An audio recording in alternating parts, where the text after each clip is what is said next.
exacerbated over time. And it doesn't heal just when it dries back out. In most situations, what's going to do is it's going to degrade, and then it's going to start to deteriorate the wall structure itself. And that becomes very expensive, very unhealthy, and not a good thing at all. And that's why when we tell people, if you're building a house or you're making renovations to a structure, make sure you get the assembly right. You have to understand vapor drive. That's hugely important. And people will say, I live in this old 1800s farmhouse. I'll burn 12 cords of wood a year, 14 cords of wood a year, and it's leaky and no one gets sick because the air is just moving right on through. That's not a good metric. Or we'll have other builders who will say, when it comes to different membranes, I'm going to go back to using the old tar paper, because your Tyvek and your Typar that have been used, they're not as big of fans of that, and they may see failures when they deconstruct a building, and they'll say, we're just going to go back to the tar paper and that'll be the solution. But things have changed, since tar paper was initially used. Your building materials have changed significantly. No longer do you have old growth lumber being used in solid pieces for your framing and your sheathing and your cladding and everything else. What you have is a lot of engineered components that are mixed with resins and glues and things like that, which impede vapor diffusion, and they promote, in many cases, condensation. And when you have that type of situation and you're not promoting drying, you're going to have some type of failure. And Chris, we've seen this quite often. I mean, you can't even count how many times, but I've never seen it turn out well if people don't address it appropriately. Yeah, Jim, you're absolutely right. There's no question that um, 3 phone calls today I got from different builders asking me about assemblies that they were thinking about using, or they were going to build a wall that they haven't built before, and they wanted my opinion. And so this is an active question for builders here. We are constantly talking with people about making sure that their assemblies can breathe while maintaining an airtight enclosure. And by breathing, we don't mean air. We make sure that it has drying potential, that Yes. we're dealing with perms. And when you're looking at materials, you look at the permeance or the perm rating of that material. That's how much water in a vapor form can get through the material with a certain vapor pressure difference between them. And it gets very technical, and we won't get into that very deeply. But in general, anything that is vapor closed is going to be less than 1 perm. Officially, something that is 0.01 to 1 perms is vapor.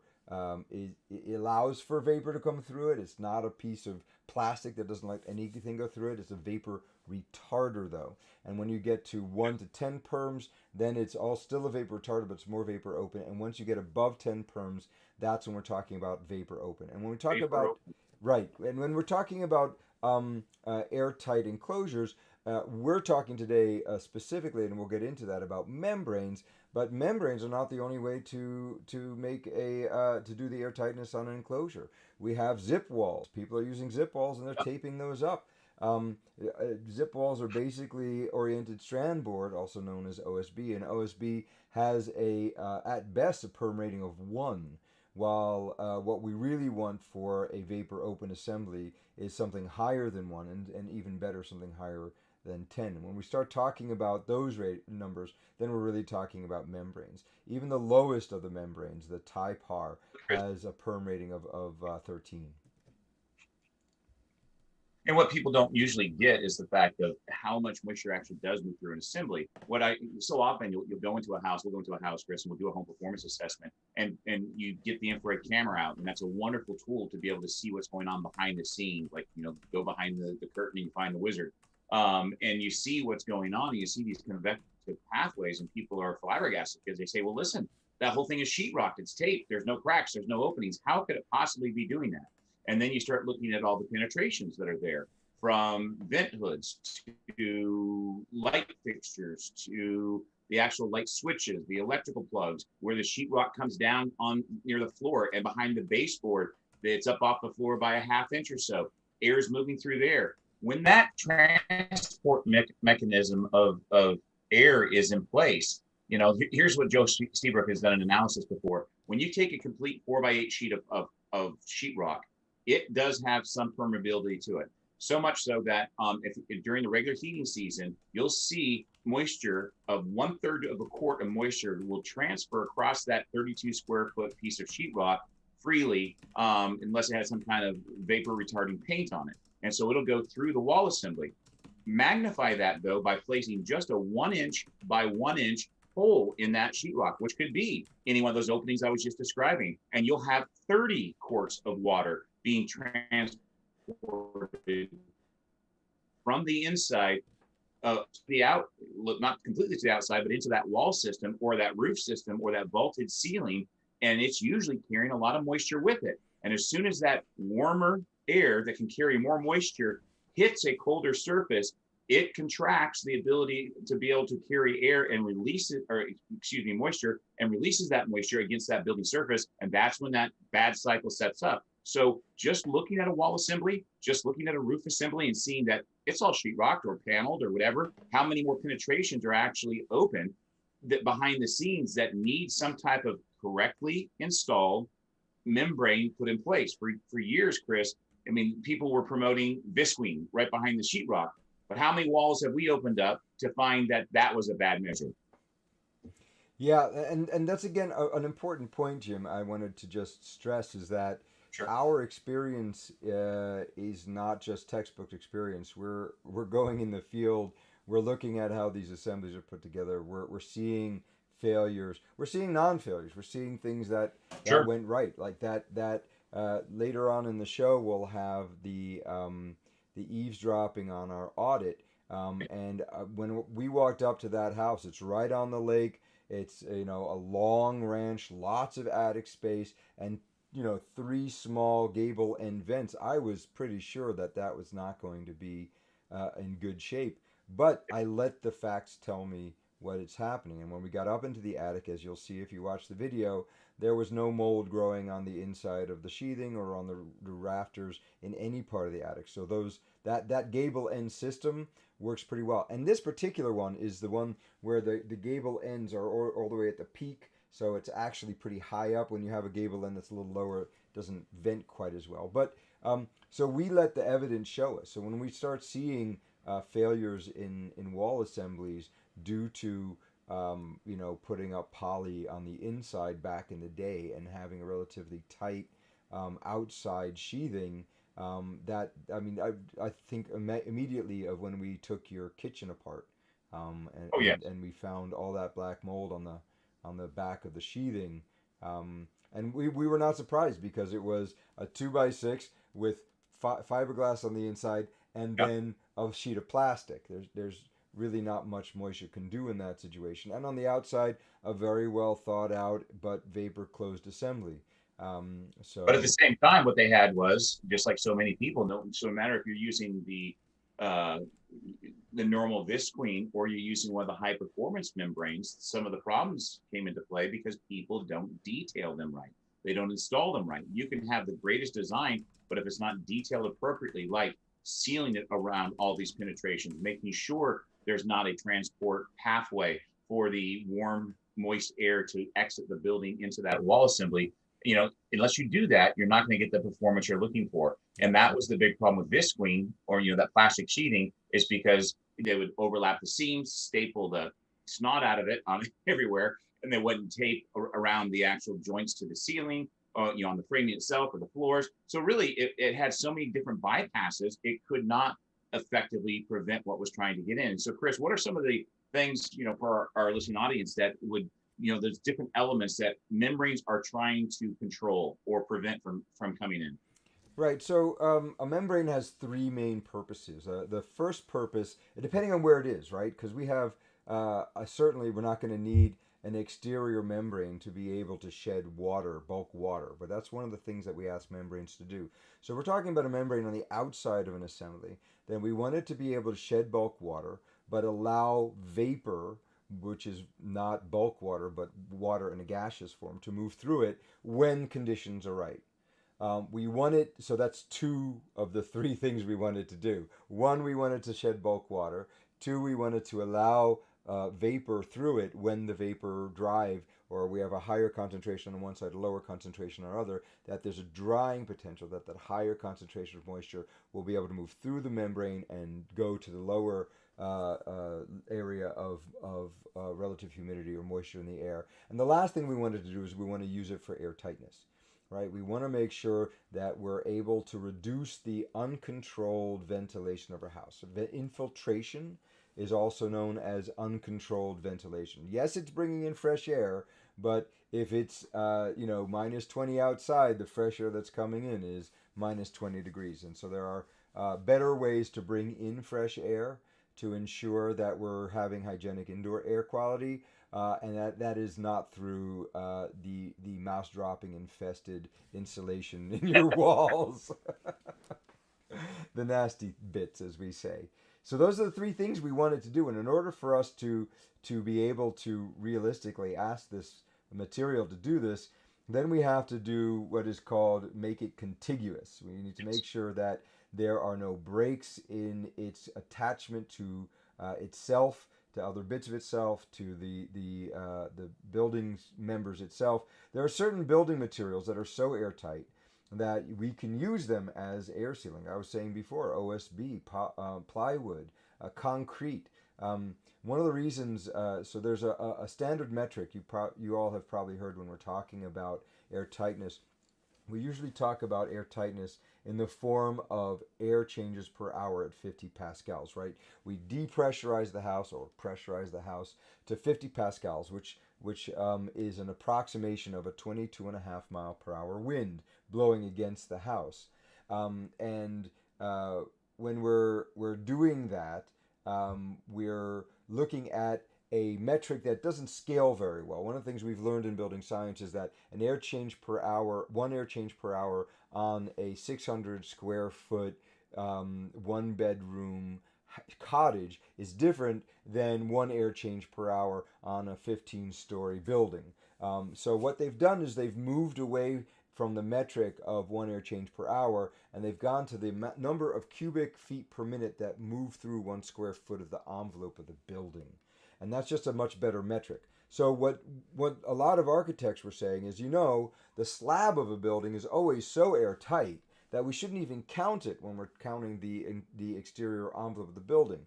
Well, it is true that concrete does not let air go through it, but what do we do with concrete to make sure that we can get surfaces through it? We make holes in it. There are gaps, there are seams, there are cracks, there are places where the concrete meets other wood parts. All of that has to be well detailed.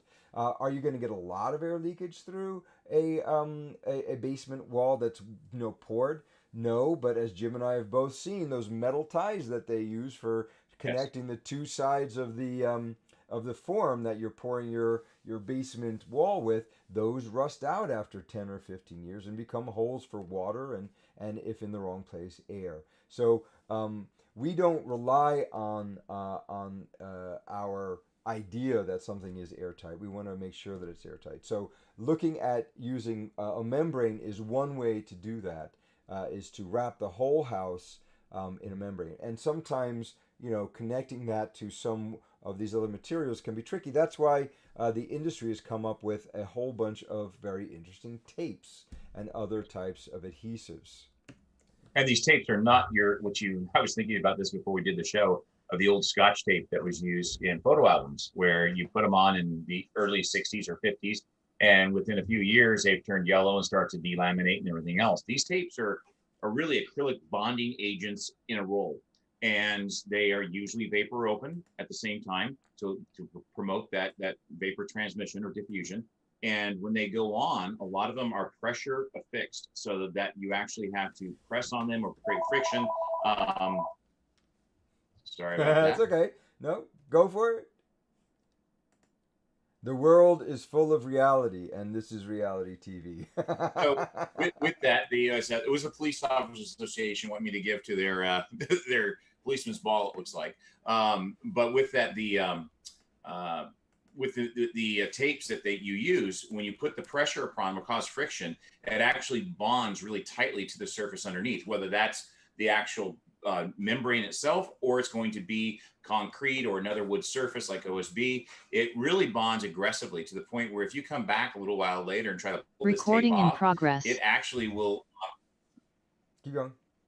it actually will end up pulling some of the substrate or the fibers off with it because it's that aggressive. It's not something you want to put on your skin and leave there because it'll pull the hair and everything else with it. I've It's heard really a lot of people who have used it in the field say, "I love the product for what it does. I can't stand handling it." That's why, and you'll hear when you if you stay and watch the interview with Mark Coviello from SIGA that they have for different sizes, right, widths of it, but they also have different backing. So there are split backings where you can peel Yes. off one side, attach that, and still have the backing on the other side to make it easier to use because this stuff is aggressive.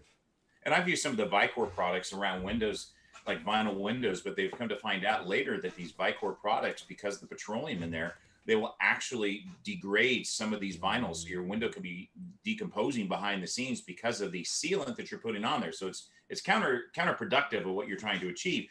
But the nice thing about these other acrylic bonding agents or tapes that are out there now, these high performance ones, they're made to be compatible with most building products, and they're not going to create that type of situation. And as Chris said, they're making this towards much more user friendly. How many times have I tried to use other products where the tape folds over onto itself and you can't pull it apart? And it's just really, really frustrating. But with the split back tapes, you can get into tight areas. It makes things a lot easier, less frustrating, and you get that really high performance seal that you're looking for to make sure the whole assembly is going to work well. And that allows you to bond the building materials to the actual membranes, as Chris said, to get a contiguous assembly. Many people, especially if you're building to the passive house standard or the high performance tier, you'll bring your concrete vapor barrier, like a Stego wrap or something like that, up underneath the slab, up into the foundation walls, and then tie that in with the building, the actual WRB or weather resistant barrier on the wall. You'll tie that and overlap it and then tape that together. So you get this continually sealed product, contiguously sealed, and it's going to perform that much better for you. Right. And so the keys there are we were looking at the permeance, the perm rating of these materials. Yes. Almost all these materials, certainly all the membranes and often all the other materials like OSB, plywood, and even insulation materials on the material cut sheet will have a permeance rating, and that permeance rating is either per thickness or it is for the entire piece. You got to watch out, is it perm per inch? And if that is right, and you have an inch of it, then is that perm, or even an inch and a half, it's 1.5 times that perm, etc. So you want to, when you're looking at, especially when we're dealing with rigid insulation, we want to be very careful about how we're building our walls. A lot of the insulations that are available are very vapor closed. Yes. XPS, Foil faced. EPS. Yeah, foil faced. Foil faced. So most of these things don't let a lot of moisture diffuse through them. Anecdotally, and from what I've heard, XPS is slightly slower on accepting or taking water in. It also takes longer for water to get back out of it if it does get wet. And Jim and I did an interview a couple of weeks ago with Rob Comboy of Glavel. And one of the reasons that we're so excited about Glavel is because one of the places on a building where builders are still saying, I've got to use plastics, I've got to use an EPS or an XPS or polyiso, is in that below grade condition. And Glavel kind of alleviates the need of doing that. So if you haven't seen the interview on Glavel, please go check out our YouTube channel. The interview is there independent and outside of the actual episode, but so you can just grab it and look. But you can also watch the whole episode where we're talking about subground insulation and things of that sort.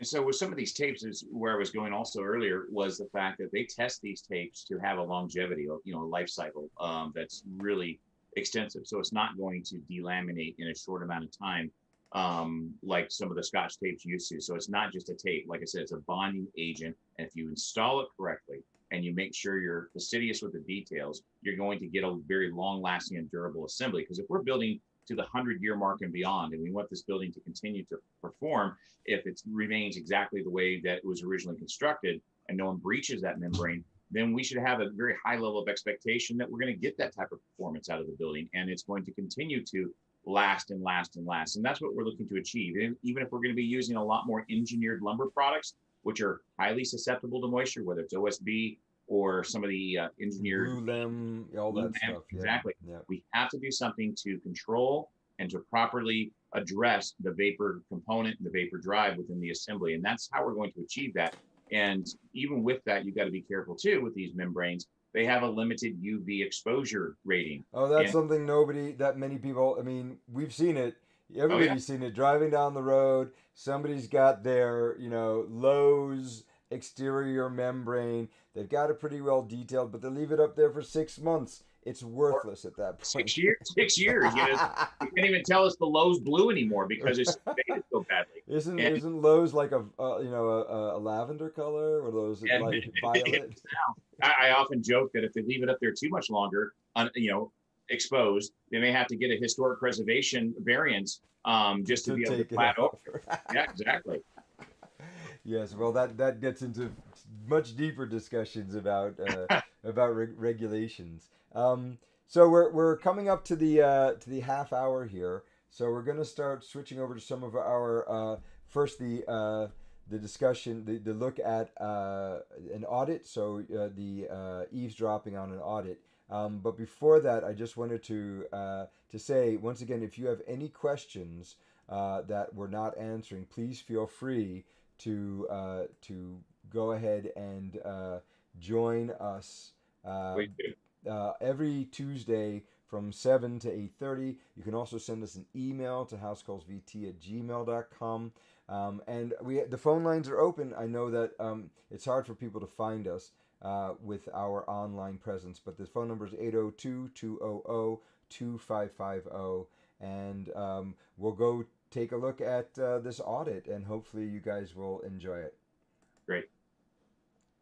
Science consultant for Passive House. So we like to make it as the most efficient assembly as possible, but at the same time, we want to make sure health and safety is addressed first. Mm-hmm. Because if you tighten up a house and also you change the indoor air quality, you're not helping the occupants. And then if you 26th of June. Raised ranch. Just a ranch in Isle of Mott. Lakeside. Or incorporating a complete system, because if you're doing something and you're changing the scales of how the house operates, but you're not addressing some of those other items, you can end up creating a catastrophic failure. So some of the things we're looking for here are, is there a soffit? Does that soffit go to an attic? So we're looking under here, and we don't see a soffit, which makes us think that if there is an attic, there could be issues with venting. And I'm looking inside, and I'm seeing some flats, which means that this should have some venting somewhere, and I haven't seen it yet. The other thing we'd be looking at here is the condition of the roof. This is a metal roof, a screw-down metal roof, and that is perfectly okay. Sometimes the gaskets on the screws get damaged through UV and just time, and that can allow some water through. So we're not huge fans of that particular one. The other thing I'm noticing here is the ground is way too high. You see, here is where I get to see a bit of separation, and we really want that to be a minimum of 8 inches. And right now, I'm not even seeing, I'm seeing places where it's under the ground, so that's a issue. It's got this siding. The question is it siding on top of siding? What do they do there? We'll have to see that. We're looking at the condition of the windows, right? We're looking to see if there are any, we got a lot of mold here, not mold, lichen or moss, and that's because there's this tree that's stopping it from getting rid of that. And again, here we have the bottom. Okay, there we go. We have a gable end vent. So this side has a gable end vent. Once again, the ground is too close to the bottom there. This is a slab on grade, and so there's no basement here. Decks are often an issue. I don't know how well this is flashed, but we do have some pretty good overhangs here. Right, looks like about a 2.5 foot overhang, which will reduce splashback, which is why we're worried about the height of the ground to that. But you can see it's raining right now, so we're not wet here. Still no soffits. Another one of these teeny gable end vents. Right. Here's an oil tank, double oil tank. Wow. So each of these oil tanks holds 275 gallons. So this is, 550 gallons or so. And that is interesting. They do have the proper connector, so there is a black pipe there. That's what we'd be looking at. We don't want those to be copper. There's a separate building, which is, as far as I know, is not a part of the audit. Let's see if there's a gable end on this side too. Interesting planters. There's a ridge vent. I'm not sure if there's a ridge vent. There could be a ridge vent, but we do have gable ends. So we'll see if there's access to the attic. And Well, how do you want to proceed here? Well, what'd you find out there, Chris? not much. We got gable end vents on this and that bit. The siding goes right down to the ground. Yeah, exactly, all the way around. Usually, Craig, we want to see 6 to 8 inches above because the that siding. right there, Yeah. it's definitely feasible that water's getting trapped behind that vinyl. And into the wood part of the structure, Yes. right? That's Yeah. what we're concerned about. And vinyl is a horrible element when it comes to holding moisture against the building. Yeah, it And doesn't. so if that's yeah. getting up in there, then it's going to trap it. And that's pretty constant around the building, is that they've got this rock almost up to the ground. There's a large deck in the back. We'll take a walk around too. There are no soffit vents. There's a gable end vent on this part, kind of a T structure here. There's also one on that side. Is there access to the attic? Are there holes? Yes, I do believe there is in the far end of the house. Good, 'cause- where we've got some serious work to do in there. Okay. So, There's a double 275 gallon oil tank in that A side double. building. Okay. So What are the pipes? Copper? Or? no, they're black. Okay. They're the right kind of pipes. and this is one of the areas that I think Bob really wants to concentrate on is you'll see when we get down here the electrical, the heating, the oil heating, all of this is pretty problematic, and we really, I think, are looking for We'll be a able to- comprehensive solution. Sure. Yeah, we'll be able to give you advice on that for Good. sure. The good thing is, and Jim, why don't we just walk around, is that the overhangs are wide enough that we're not seeing a lot of, yeah, exactly, all along here, way too high on the ground, but an opportunity to pull it down, right? It's not Yeah. like no option for pulling it down. Yeah, I was looking at that too. We've got a lot of lichen and moss growing, but that's because of this tree. It's just blocking the sun. And then here, similarly,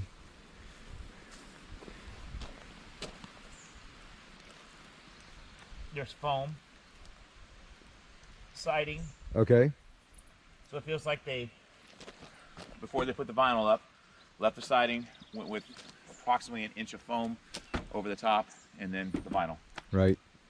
which makes a vapor sandwich. So yeah, And that's It's not good or bad? that's bad. So we got some degradation here, and this particular pan is now sloped in, so that's drawing water in. I think they may already have ordered replacement window. Okay, that's going to be interesting to know, because what we have advice on windows, there's some really good windows available now that aren't that expensive. Uh-huh.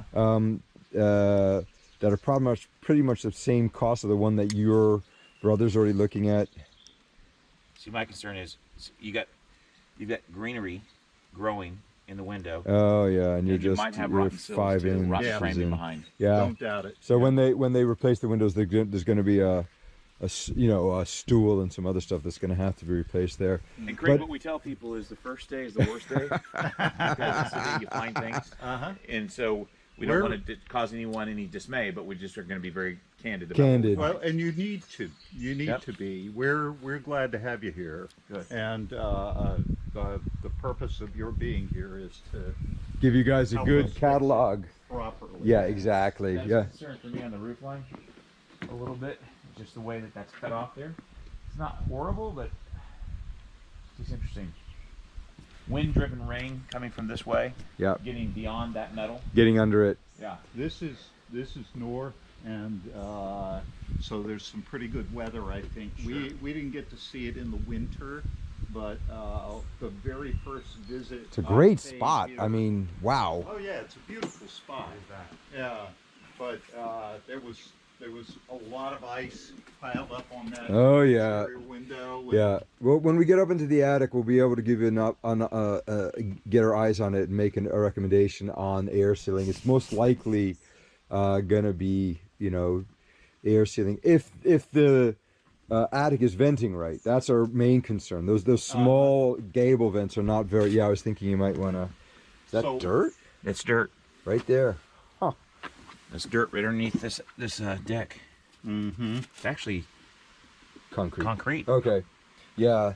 But these are laying right on top of it. They have sleepers. There's not a lot of space under it. You know what this probably was, Chris? There you go. This was probably a patio first, and they left the concrete, and then that's why it's higher out there, because somewhere in here it's going to stop. It's going to drop off. Yep. And then you're going to have just regular dirt underneath. Yeah, and we're seeing more concrete blocks here. I think you may be right, Jim. There's probably a step here down that they... It's a fair slope, but see this? It goes this way. Yeah. Both in together. Yeah, just because of the way it was built. Well, and that's separating. You can even see the nails. Tub, and that was probably more it was! Actually an enclosure, like a screened-in... Oh, yeah, yeah. So there was more weight here a pergola. Yeah. Yeah, and you can see the separation and there's here. The block. Yeah. Yeah, see, this is what it was. Yep. That was a patio. Yep. With sleepers put on top of it to make it look better. It's been here for a while, obviously, but... I think so. Yeah.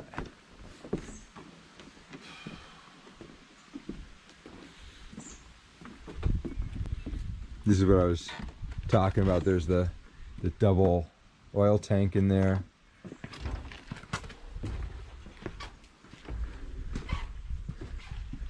Black pipe. So this looks good. Very new tanks. Is it? Like to me. Yeah, are they? Yeah, yeah. Now, what probably happened was the old ones were rusted out or something. And yeah. the state's new policy is that you have to get these replaced.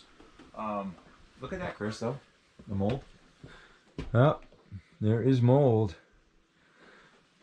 I wonder what's going on behind it too. Yep. It's definitely some water leakage, I would imagine. Yeah. But it's an unheated space. This is a section of the house that they really want to revamp, and you'll see more about why when we get inside. So I think that I'm not remembering everything they want to do here as clearly as I would like to, but I think the idea is to try to move all of the utilities out to this area. Okay. And keep them out of the main house. Well, definitely want to make got a critter. Sound then. Yeah, there's something living under there. There have been a couple of red foxes. Oh, cool. Yeah, and I don't know whether they're still there or not. They discovered them shortly after coming up here. Oh. They haven't had the property for long. Right. Okay. But the height to the wood structure is a problem all the way around. And I really don't think that those gable ends are gonna, when we get up there, I think we're gonna find that they're not giving enough airflow. What did they do? Is this a built up roof? You see what I'm seeing? Or is that just a new flashing on the outside to cover up the already 2x6? I think that's all it is. Yeah, okay. We'll see when we get in there.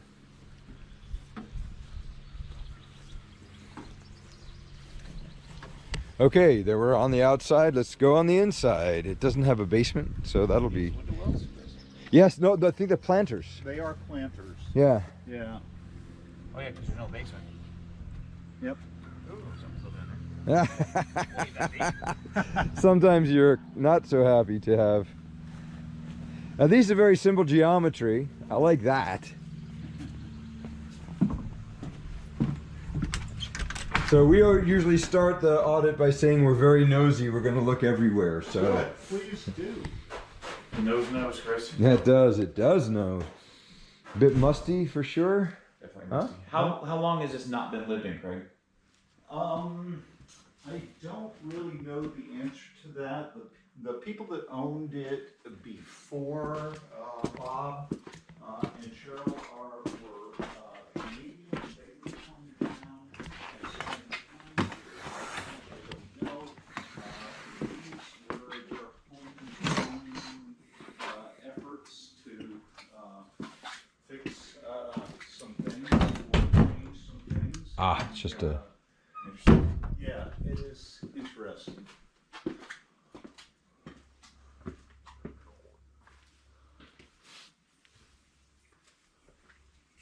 Okay.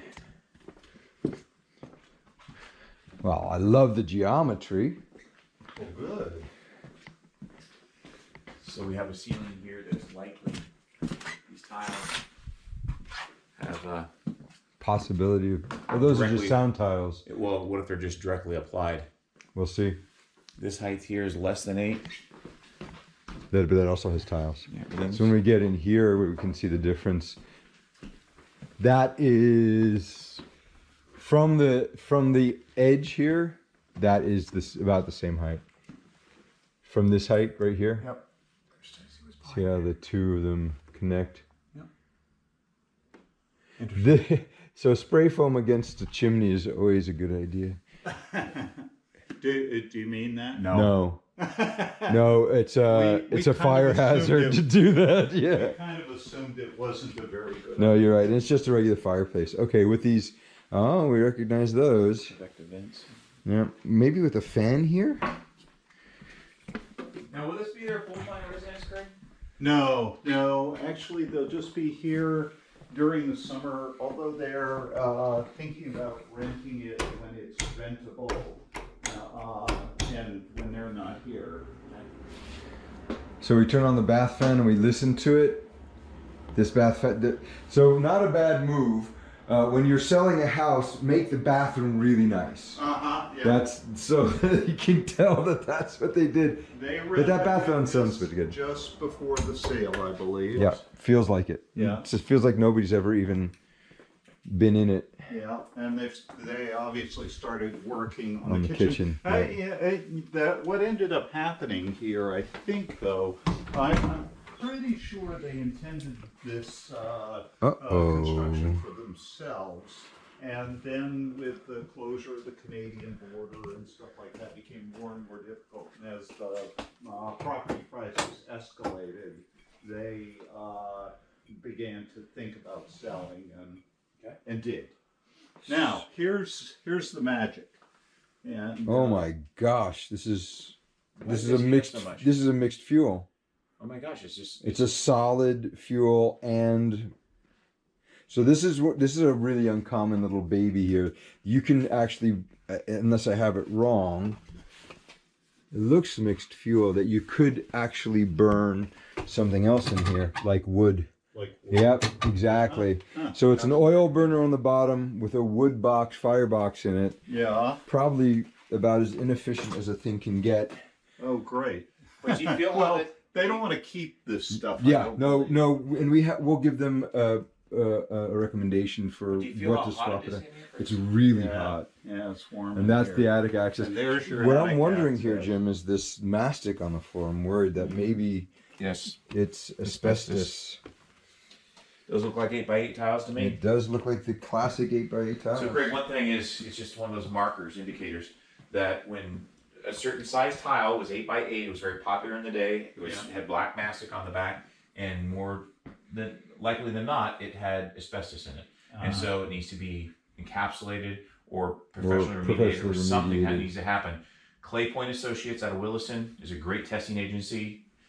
It's not hugely Cheap. expensive, but it's not cheap either. Right. They should test this to verify. I Yeah. don't know if that Before was you done. do any more work, Yeah. Did due Did diligence by the This seller. work was done prior to acquiring so the did house. this have a home inspection done? It did have a home inspection Did they cite done. this? We'll have to take a look at the report. If you can get us a copy of that home inspection report, that'll help us. I will ask Bob for a copy of the home inspection report. I want you guys to have that. Yep, yep. I mean, it is possible that this Perfect. doesn't have it. Exactly. It could be nothing. When we see this is an indicator. Especially from a house of this age, I in the was here 50s. when the home inspector came. He seemed very competent. Sure.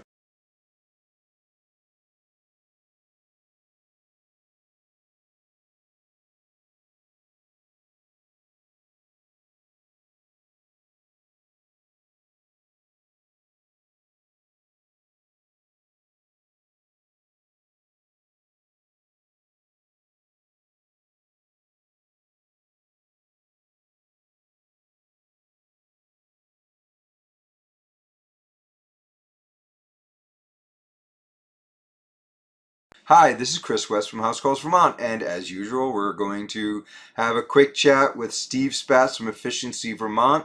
This week, we'll be chatting about the Home Performance with Energy Star program, also known as energy audits. Hey, Steve, how's it going? Good, Chris. How are you? Good to hear from you. Good to hear from you too, and I'm doing pretty well, thank you. It's end of graduation time, and I finally have my second one graduated. So that's big. It's a big one. Wow, excellent. Congrats. Yeah, exciting. He's going on a gap year, so I get a year to collect the money I need to put him through college. Put him to work. Yeah, exactly. So let's chat a little about the Home Performance with Energy Star program. Why don't you just explain, I mean, what that is in broad terms, and then get down to how people can find contractors and what incentives are available?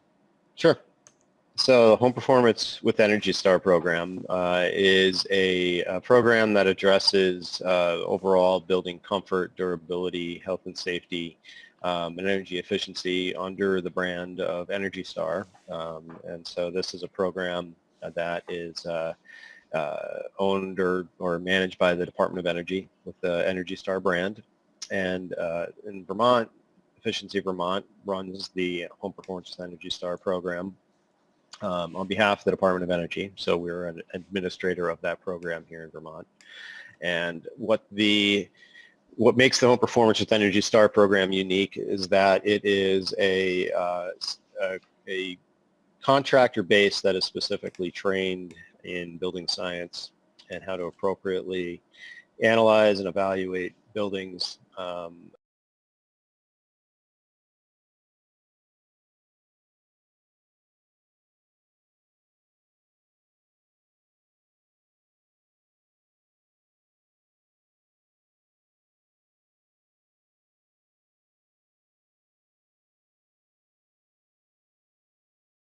Hi, this is Chris West from House Calls Vermont, and as usual, we're going to have a quick chat with Steve Spatz from Efficiency Vermont. This week, we'll be chatting about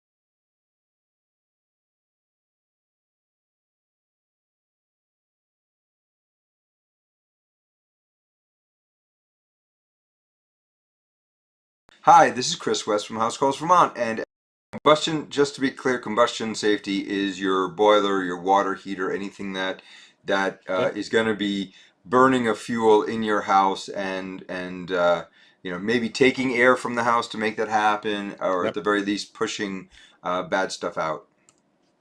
Yep. Yeah, pretty much almost all of us live in a building that has some type of fuel burning appliance in it, and it's crucial to make sure that appliance, that equipment, is burning the fuel appropriately and making sure that the byproducts of that fuel combustion are getting out of the house effectively and safely.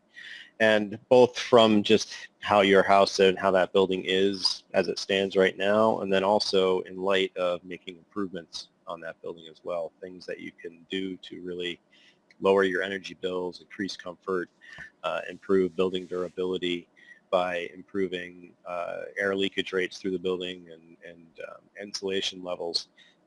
Changing those dynamics can change the dynamic of how some of your combustion equipment can So work. you could have a house that before you have work done is not causing, say, a water heater to backdraft, and because the work you do makes the house tighter, there's a chance that after that work is done, that those appliances are not performing the way they were and may actually Yeah.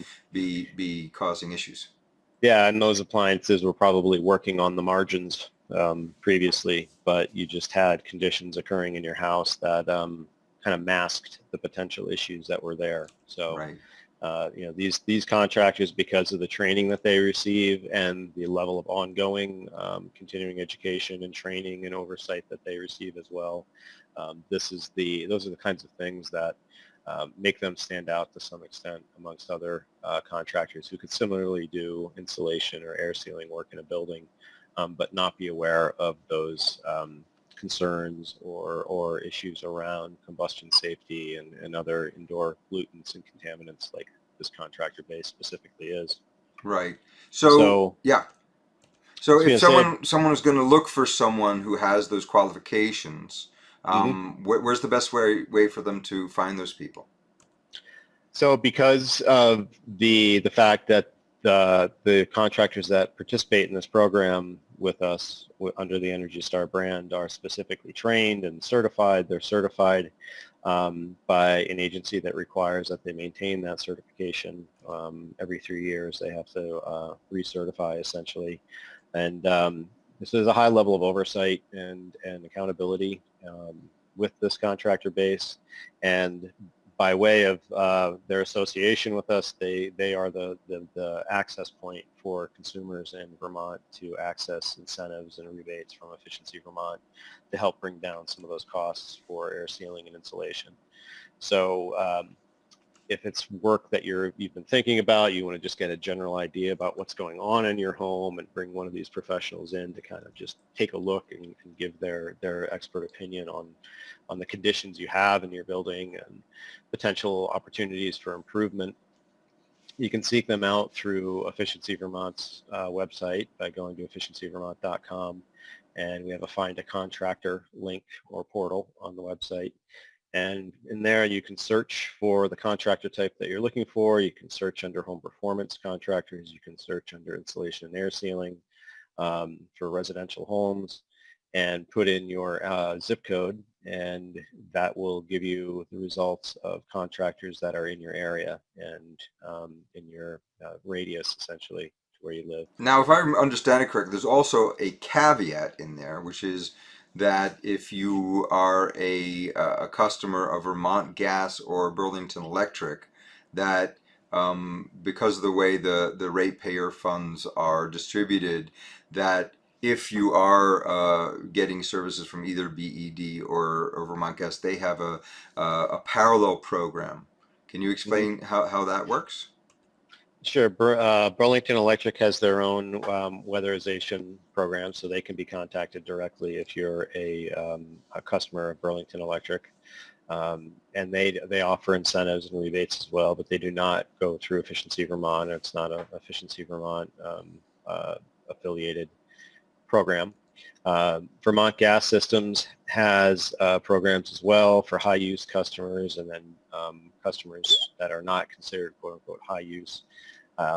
They use the same contractor network that Efficiency Vermont does, so you can still work with Efficiency Vermont's contractor network and go through the Vermont Gas program as well. So if you are a customer of either of those two utilities, then you can reach out to the utility directly as well and get more information, because there could be some other unique options available through those two utilities as well. And one more point is, if you are someone who it uses LIHEAP or one of the other assistance programs, you can actually make an application to one of the weather resistance programs throughout the state and get all of that done by your regional WAP and not go. This is really for what we call market rate housing. Correct. Yep. Yeah.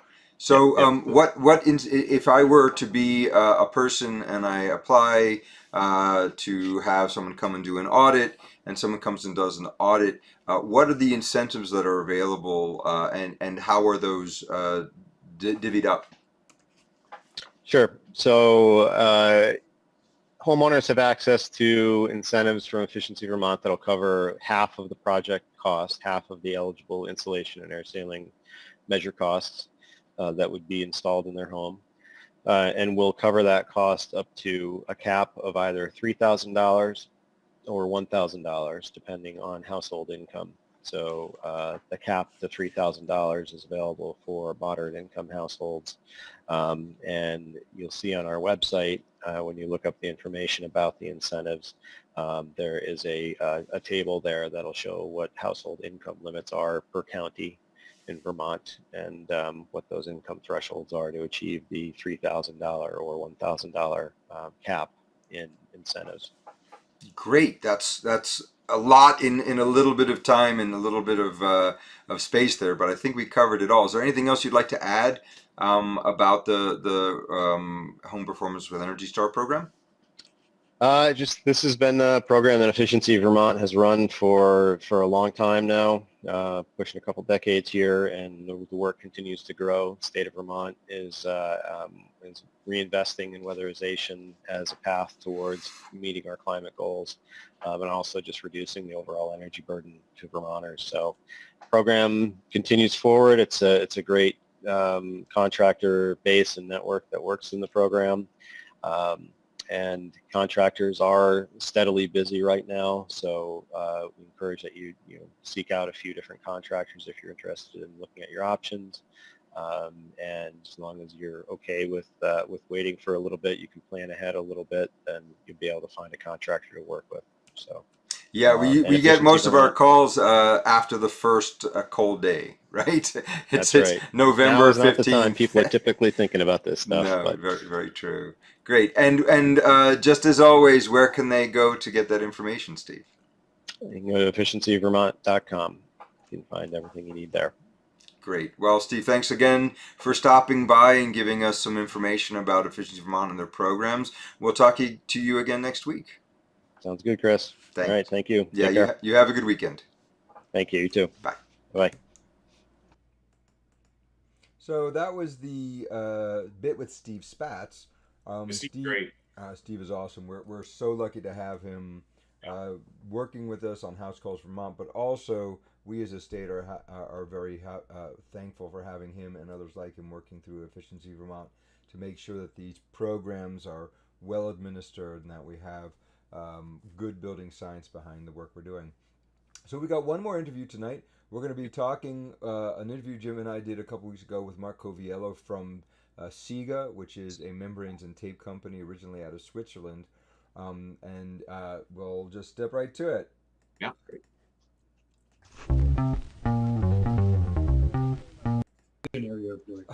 This is the micro version. Damn it. What do you mean? No, it's showing it as a very small version of it. Let me see. I know what I got to do. I'll switch it out. There we go.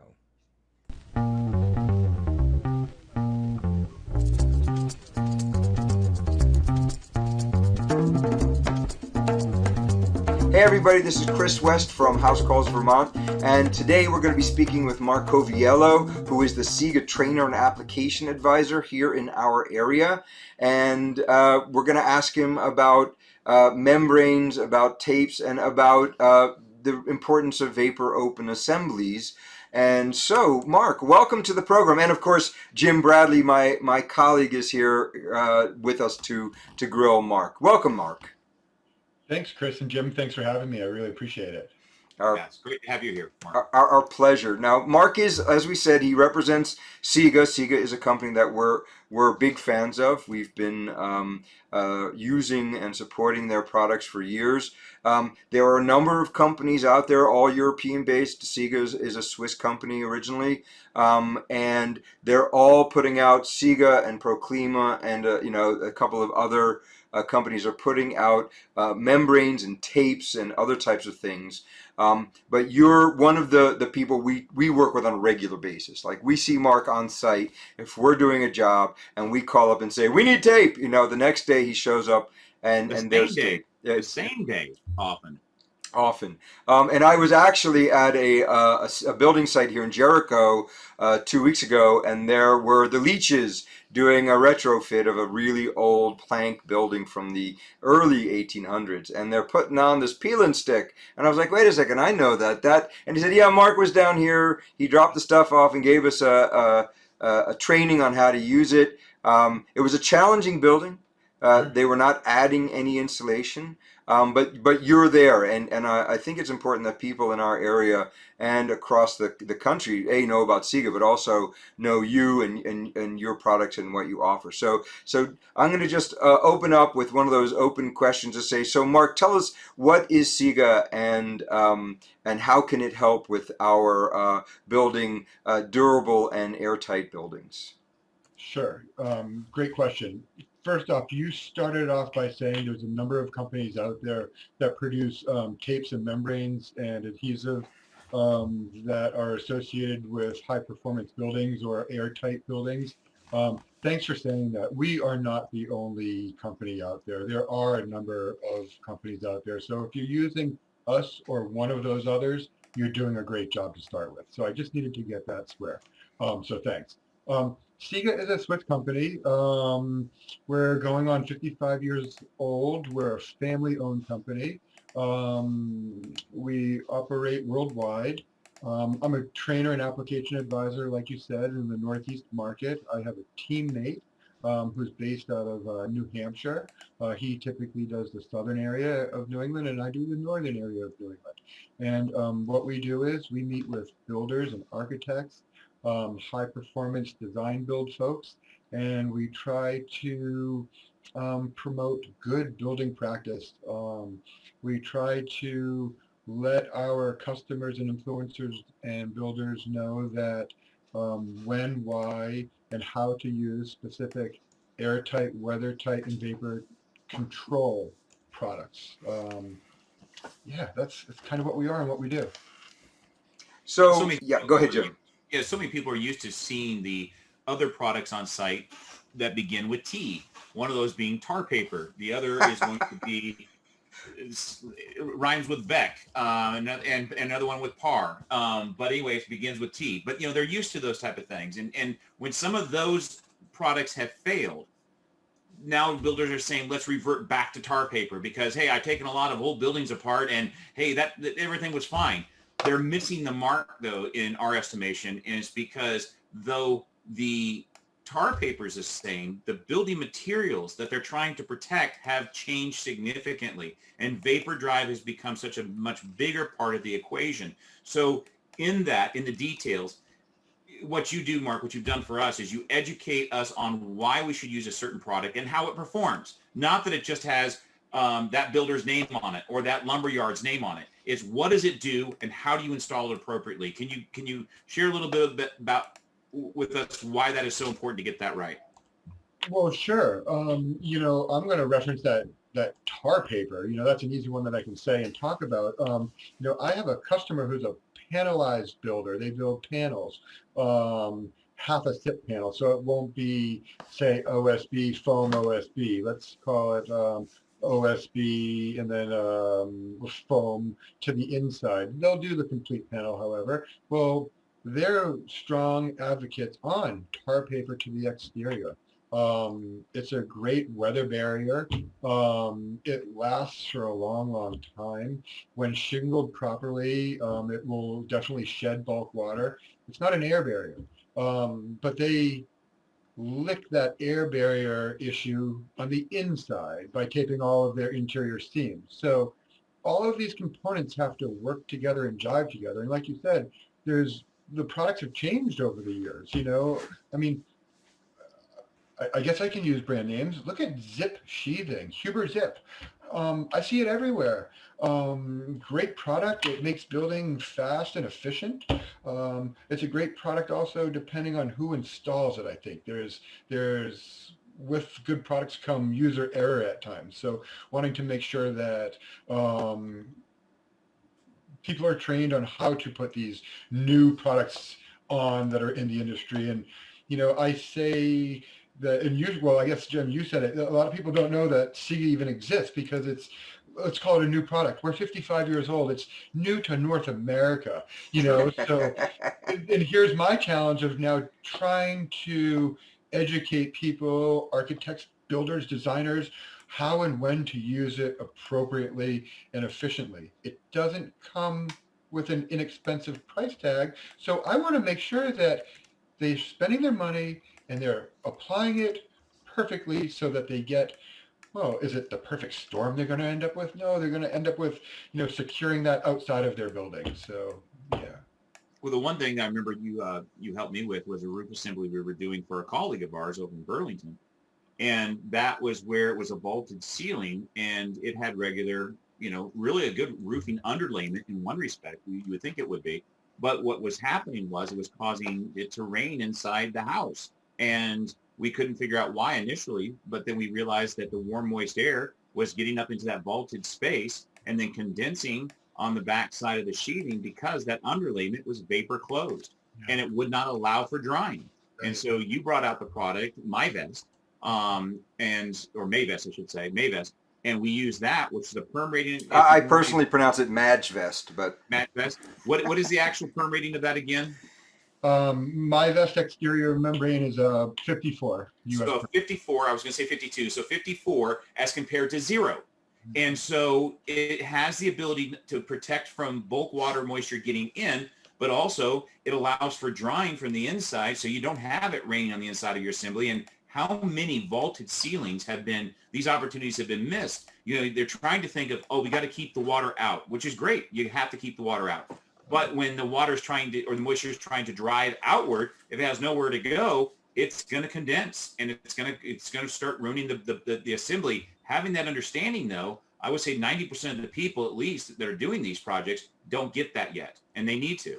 Right. And I'd like to point out that that particular project was the topic of a Journal of Light Construction article. So if people are interested, we'll have a link to the bottom of that particular project where we found it raining inside. And it's certainly not the only time that we've been on a job doing an audit. I remember very clearly a tongue and groove roof that we were at, and the guy was like, "I'm getting this horrible staining on the inside of my tongue and groove.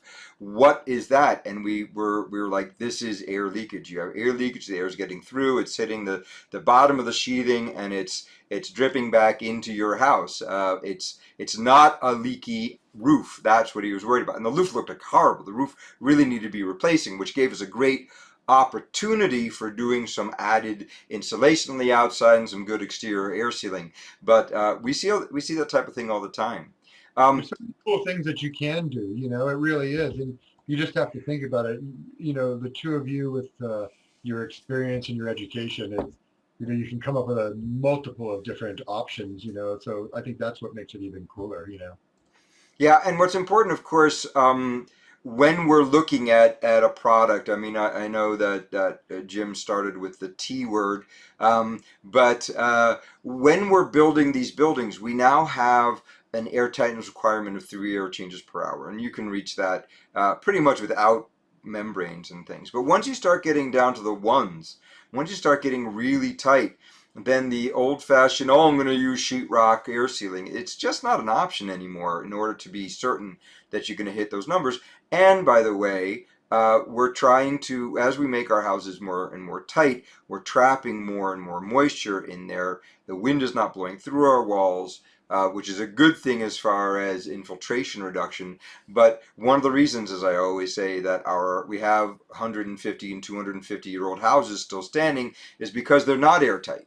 Right, because all the moisture was transported away from the assemblies as they were beginning to rot. No, get that water out of there. And now we need to rely on diffusion to get that stuff out of there. So we're talking about vapor open, what we call open in both directions, as we like to say, assemblies that can dry in both directions.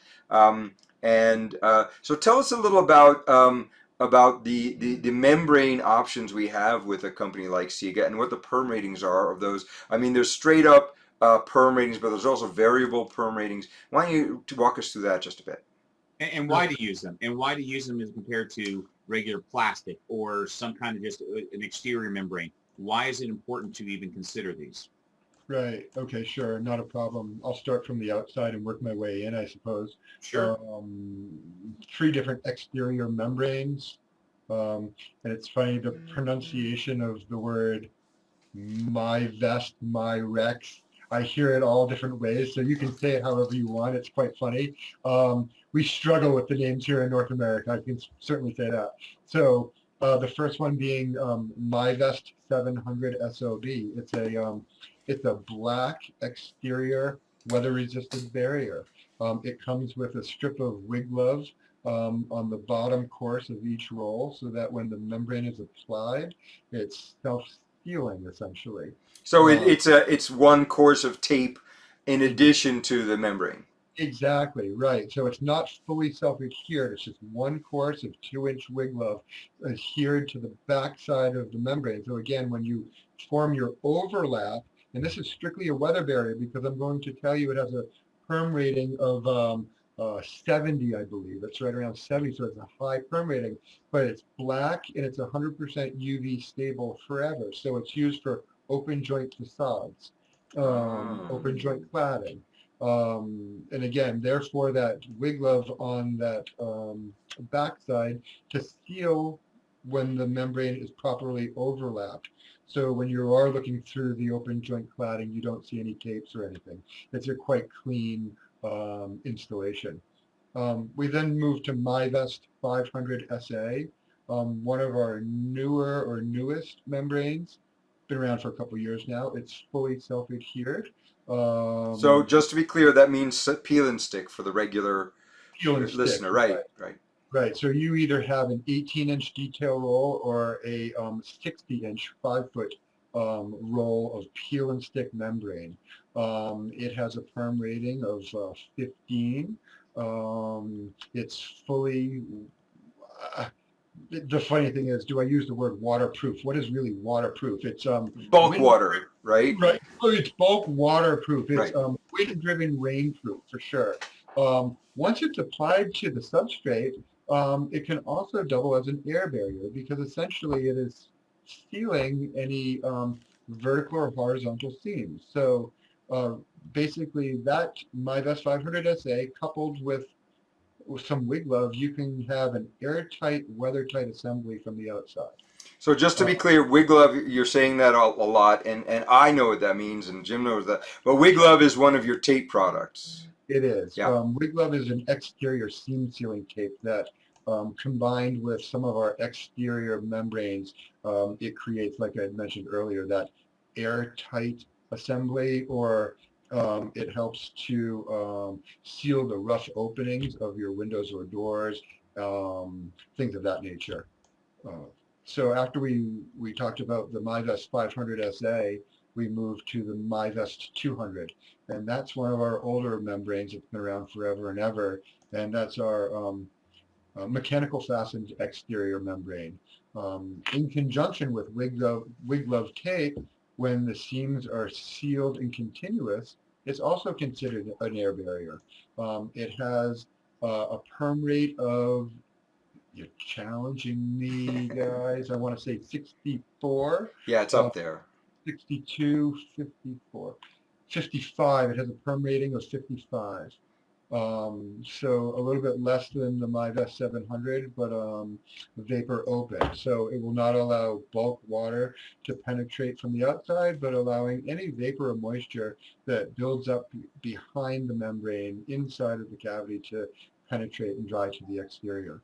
And to be clear, for once again the people listening in that may not have heard of the perm rating before, perm rating is basically the higher the perm rating, the more easily vapor is transferred or allows it to dry.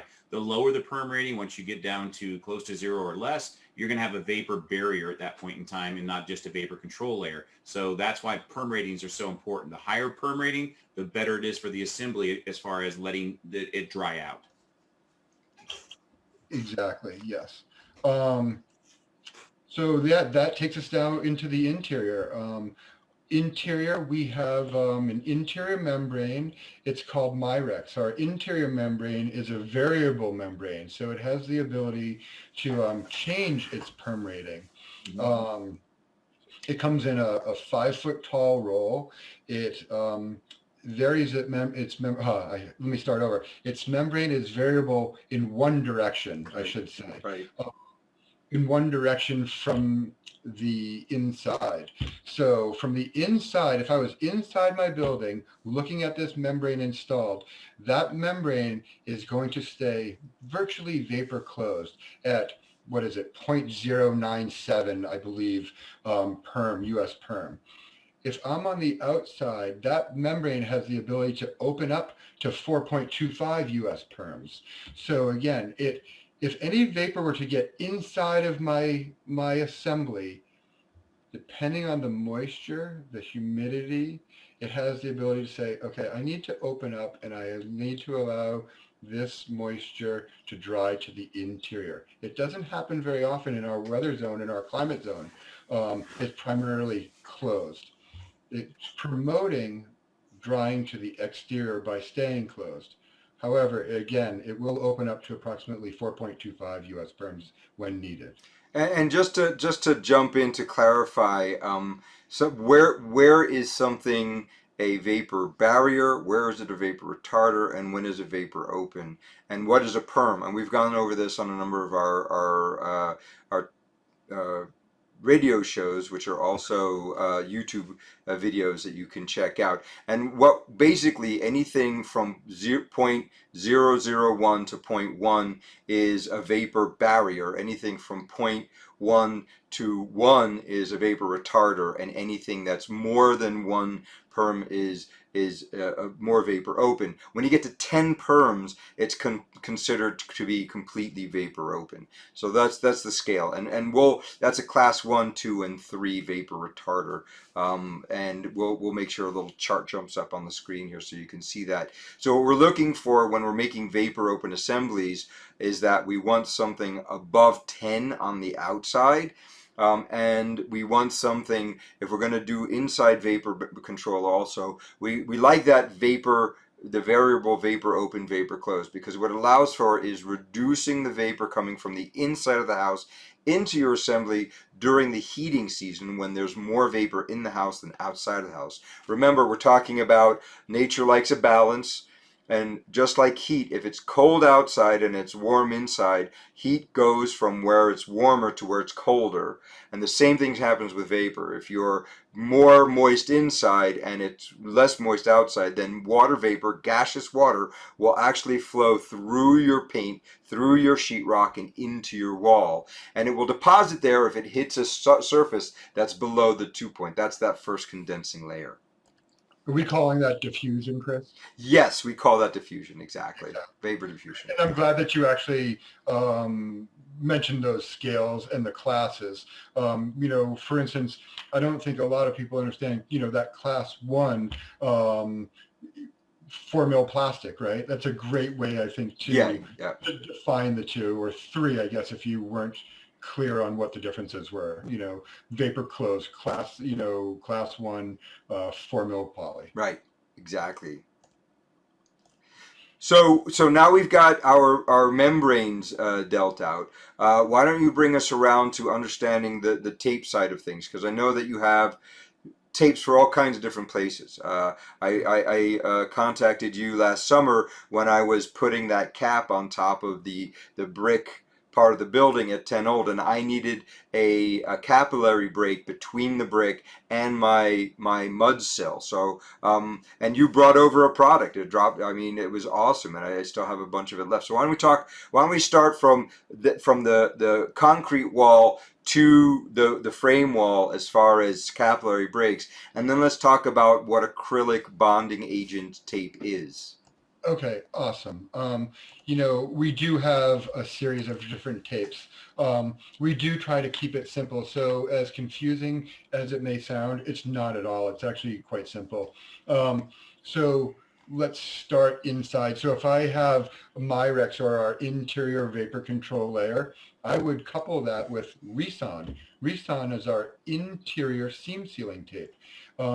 Interior seam sealing tape for sealing all the horizontal or vertical seams of either that material, Myrex, or we can seal plywood. We can seal just about any substrate to the interior. And I say that to the interior because Reson is what we would call a vapor close. We would call that a vapor close tape. It has a very small or slight permeability to allow our acrylic adhesive to dry if any moisture were to get behind that surface. So the carrier material, being our tape, the Reson is colored green. So that carrier material is green.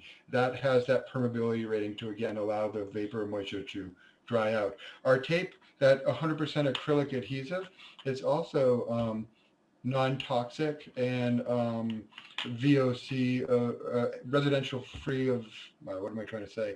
VOC, Low VOC or non-VOC. non-VOC, exactly. Volatile organic compound, right? Exactly.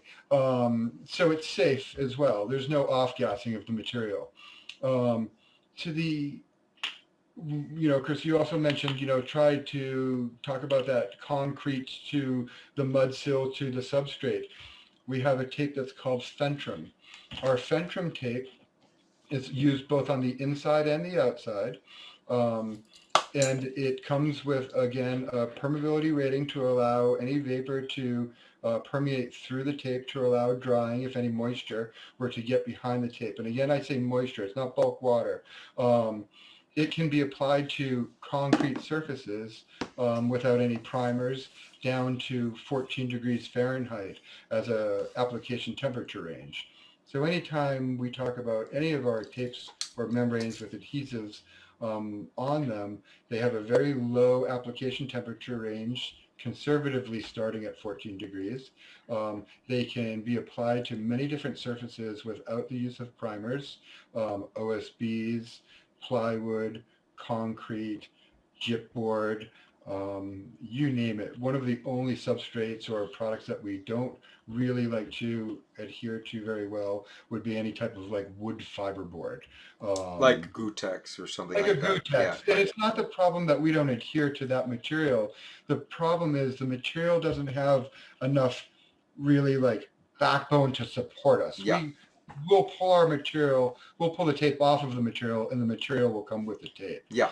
It's just that your Gutex is friable in that way, so it's very easy to pull off the top couple of layers. I wanted to just jump in there on that 14-degree temperature application because my first experience with Reson was with Jim's boss. Nate Hayward was building a house. They were trying to adhere membrane to the inside of a concrete wall in the winter, and the other products were just not sticking. And you dropped off some Reson, and they were like, "This stuff is awesome because I can apply it at this temperature." And it was definitely something we can say field tested on it working down to 14 degrees. So right. No, thanks for saying that. Some guys love it. A lot of guys hate it because they know that they're working all winter long. But here in Vermont, it can get darn cold for sure. I think I mentioned it's a 0.09 US perm. So again, it has a very, very slight permeability to allow some moisture to pass through if need be. That's the Reson. Talked about the Fentrum for the base joint. And again, the base joint where the wall meets the concrete foundation, I see in the field one of the most common areas that is missed as far as air sealing. Sure, there's that still seal, and a lot of people use, whatever it might be, PL 5000 or whatever, caulking or sealant. Acoustic caulking. I hear a lot of people using, yeah. But that tape joint at that intersection is, you can inspect it, you can see it, you know that it's been done. So it's a great joint to actually seal and cover. That brings us to Wiglove. I mentioned Wiglove earlier. Wiglove is our exterior seam sealing tape. It's also used for penetrations to the outside. It can be used on all different substrates, such as, like I mentioned, reson, plywood, OSB, zip sheathing, any type of exterior membrane, typically, if you want to overlap and seal that membrane. Sure, we love it being used with MyVest or MyVest 500. But if you're looking to build an assembly and you're using a competitor's membrane or sheathing, and you want a good robust tape or a tape that's going to stick in the wintertime, we don't mind combining products. You're agnostic as long as they're thinking about, you know, airtightness, and they're using products that are going to do the job right. I mean, you definitely want to sell. You guys are in business, but Right. But as long as you're doing a good job and you're thinking about it, we're okay with that. You don't have to use our whole system. Again, like you said, we would love for you to use it, but again, you certainly don't have to, and we fully support that. A lot of times it comes up with an issue as far as warranty.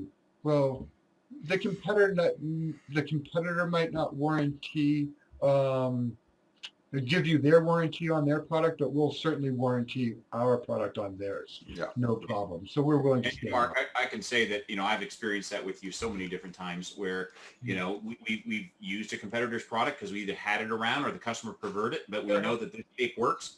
And, we'll do a hybrid situation, but we want an assembly that's going to be proper for the actual building and the climate. And you've supported that. And that has been, very refreshing to be able to deal with a company that is willing to do that. Yeah, absolutely. No, it's perfect. It's what I think needs to happen in the industry, really. Um, yeah. So, we moved, I talked about Fentrum at the base joint. We also make a Fentrum for window sealing. It's kind of a cool tape. It carries a name. It's a Fentrum 230 gray. It has a number to it, and it comes in some different widths. The way it comes off the roll, it has a 1/2 inch pre-fold that's actually pre-peeled. It's a great section or a great detail to stick right on the frame of the window, come across a nailing flange and hit some substrate. It's awesome for that application. Yeah. It's even better for the European window that doesn't have a nailing flange. Right. And you now create the nailing flange with this tape. And by having that 1/2 inch pre-peeled pre-fold, it creates a perfect straight line right down the side or the edge of the frame of the window. So it's a great tape for window sealing. Bulk water, or bulk waterproof, I guess, from the outside, vapor permeable from the inside. Now that tape actually does carry a higher perm rating than our interior tapes. If there was any vapor or moisture or water that got inside of the rough opening cavity, we want to promote drying to the outside or exterior drying. That has, that has a perm rating of 1.72, 1.73, somewhere around there. That's great. As a matter of fact, just a little plug is in about 2 weeks I will be getting my next order of Wythe Windows in, and we will be needing to do an interior and exterior taping on that. I already have. You dropped off some reson the other day, but I'll probably need to get some wig glove for that. And we're going to be doing a whole bit on mid-wall window installation, which will be a part of the show the week that we do that install. So I'll be getting in touch for some wig glove for that. No problem, Chris. Actually, I like the window detail and the challenge of the European, the North American window. Different window manufacturers have different specs or installation guidelines. And again, I love the challenge of just trying to seal that window and come up with the best techniques. There's so many different ways. Let's set up a video camera and let's do one window together at your house. I'd love to do it. Yeah, and that will also let us see Mark's, training and application skills in the field. But put me on the spot for sure. No, I'm up for the challenge. Great. Well, You know, yeah. a few things I think that are really important here that we need to understand, because some of these membranes still, they've been on the market for some time, but they're still new because people did make a switch maybe 20 years ago to one of the other T names. And because of that, they may not be willing, thinking this is just, the Cadillac option, or, the high end option. Well, you're looking for high performance. But what concerns me about any of these assemblies is getting the details right, because putting plastic behind your sheetrock was promoted for so many years, but it was never installed right. And even today's code, you can use a better product than plastic, but if you don't take the joints and seams and you staple through it and tear it, and you don't detail around all these different elements, you're not going to get the performance that you're looking for. It may be on the wall, but it's not going to be promoting what you're looking to promote with your products. And I see that far too often, even on the outside, where I'll see somebody put a building wrap on with whatever's name on there, and then they don't tape the seams, or they use a slap stapler, voiding the warranty. So many different things. They don't get the detail right, or in the assembly, they don't overlap the top layer to the lower layer. They underlap, and then they wonder why water chases in. Yeah. And so it's so important to get the details right. And one thing that the way SIGA has set up your service here in our region has been that you get to go, you have the latitude of going to the job sites, meeting with the contractors, educating them why. And that is such a big benefit, because it makes them want to use it the next time. Because if they understand how to install it, where I think the failure is going to be is if someone tried something new and then they do see a failure, let's go back to car paper. Because it was the product that made the mistake, right? Yeah, not the installation, but so many times it is the installation. So getting that installation right, taking advantage of your services, Mark, and your knowledge to be able to say, this is how you do this in the right way, I think is crucial for the whole development of this product line in our market. Well, thanks, Jim. I want to reference a job that you did with Nate up in the islands, that beautiful home up on the cliff there that had that gorgeous view.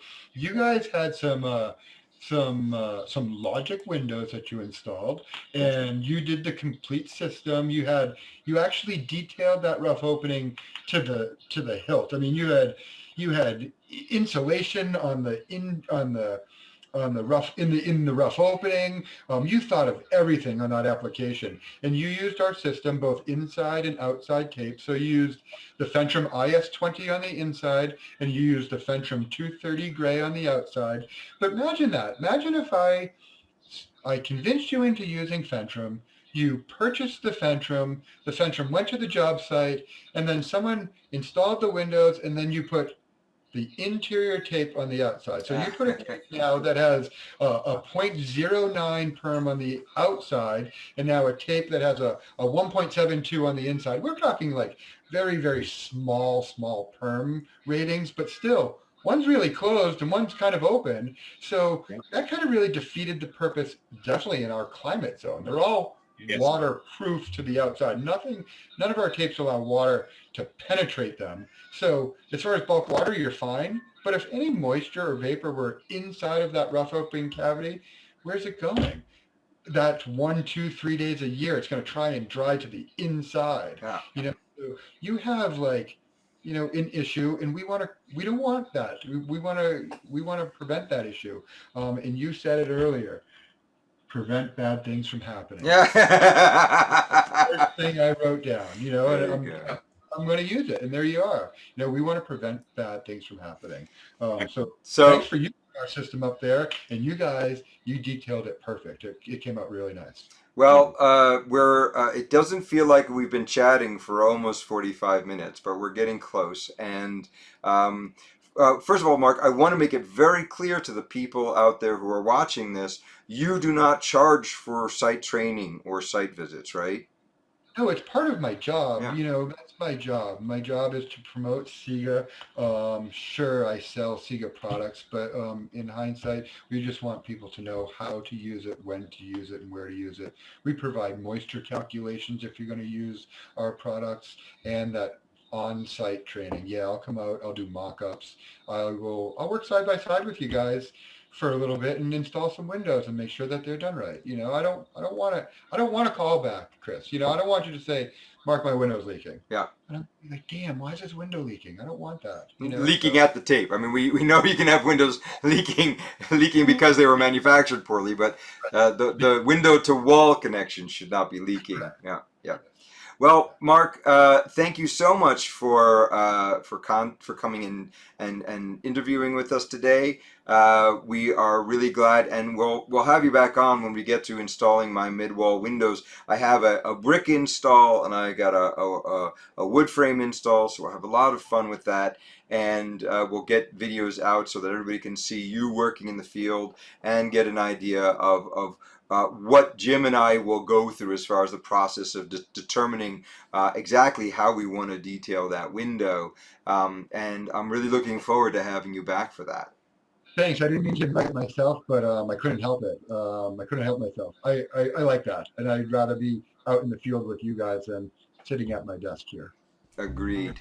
Okay, well, this is once again Chris West for House Calls Vermont, and until next week when we have another interview, we'll let you know about that. We have in the wings waiting, talking about embodied energy. We have Jacob Dava Rakusen from from New Framework. Sorry, I don't want to get his company wrong. And once again, Mark, thanks so much. We'll be seeing you again, and everybody have a good day.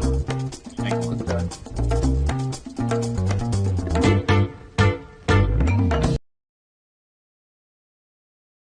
Well, there we are again. That's the end of that, Jim.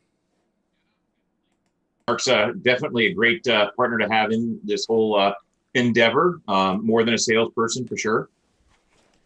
Yep, and if you ever are working on a project and have any questions about air sealing, he's not there to sell a product to you. It's not Exactly. his job. His job is there as applications trainer.